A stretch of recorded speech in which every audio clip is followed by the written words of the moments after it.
Good morning, Ian Hall Landscape Design. A little chilly one here in March. Doing a front and backyard design here in Napa, and kind of a funky, quirky courtyard. So we're gonna have some interesting angles to work with. Getting rid of lawn in the front, and we're gonna make it a really long, kind of almost on the curve. But just a lot of side yard, really. For the front yard, and it's kind of outside of a courtyard space. So long linear, replacing the lawn with some low maintenance, low water planting with some good full season interest. And I'm going to be doing the backyard video here momentarily. All right. Okay, so here is the front yard. No, I am not practicing a deeper, more sultry, sexy voice. Wish this was natural, but unfortunately, allergies are upon us. It is spring, as you can see by all the dandelions, oxalis. This is the front yard we're working on, and mainly weeds have taken over. So lots of maintenance for this lawn. As you can see, it's just one big lengthy kind of Lincoln tree to tree. Have some interesting areas with this front planter. Probably just going to keep that lantana. I mean, we're talking it's still officially kind of winter, and the thing has never stopped blooming all winter, so it's got some good heat from the house. Good thing to know, heat from the house can definitely allow you to plant plants that normally wouldn't work, like bougainvillea, sometimes citrus, like at my house. But anyway, here we are. Here's kind of the one hot spot of the yard, so we're kind of thinking of doing some fun kind of actually front yard veggie garden, which was all the rage like 10 years ago, but literally our backyard's so shady and the dog run essentially, so we want to make sure that it works. Want to keep stuff out from under the drip line of the oak tree here, but again, going back to kind of this planting plan that frames in everything, and keep it low water, low maintenance, and but good year-round interest. And I think we're up for the task. Definitely gonna get rid of a few of these junipers and a little more of the unruly and fire-prone trees and shrubs. As we know, no place is really safe from fires anymore. And all right, I'm gonna get to the backyard. All right, heading into the backyard. So, ooh, here's our guest of honor. I forget her name, but she's referred to as Spicy. Looks very cute and pettable, but don't do it. She'll get ya. So anyway, here is the quirky backyard with the fence lines.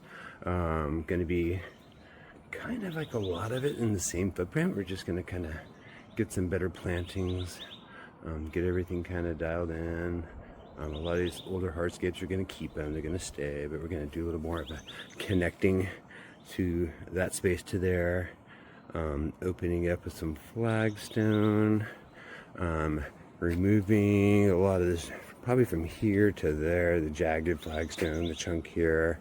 There is a gate there, but then we can kind of remove these pieces that are kind of just broken up, and then repeat the thing kind of like spaced flagstone with some sort of like ground cover, like baby tears, blue star creeper, creeping thyme. What do you think, Feisty? Spicy. Feisty is, she looks too mellow to be feisty, but she is spicy. And then we got, see from this side, the Pittis Forum. This is kind of the main hangout area, and we're going to kind of redo the whole footprint here in artificial lawn. So we're going to do faux lawn, not my favorite, but we're in the shade. We're going to keep it low maintenance. I'm not going to get a lot of heat. So I think in this case, and they got the doggy, obviously from the little dog fence we got up. So shade and dogs, I tend to vote more for the artificial lawn. So I agree with that. Okay, let's go.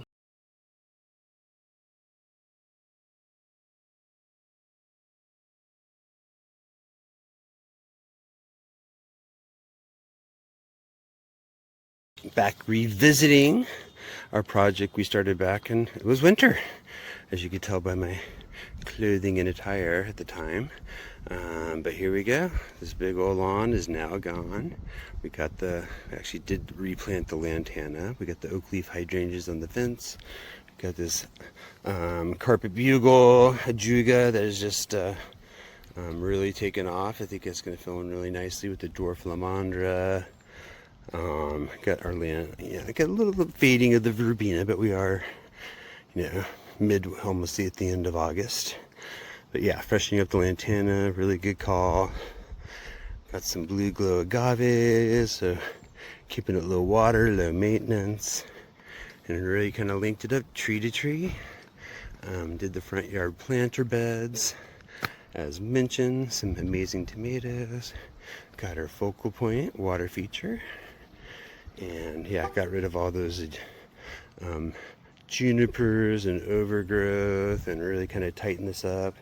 So we got the hellebore. This will be a really good winter garden with the rhodie, the azaleas.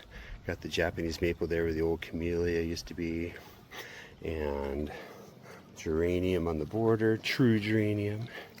And then we got our little bird attractor, and keep the bees and the butterflies happy. And yeah, I'm really happy how the front yard took out. Let's go check out the back. So you're fine. The back. Yes, you remember us. Yep, I think you got it pretty captured here. I'll link to everything. Yeah, the flagstone there, everything's like Isn't it? Isn't it wonderful? Yeah, I really made that connection work. I love it. Yay. It's actually when you gave me that idea, that's actually what sold me on you. That moment did it. Oh, wow. As far as how to connect the two and sides, Yeah, that'll look good. Yeah, because the broken edge of the concrete, having the raw flagstone, just tied it and filling in nice. So yeah, we just got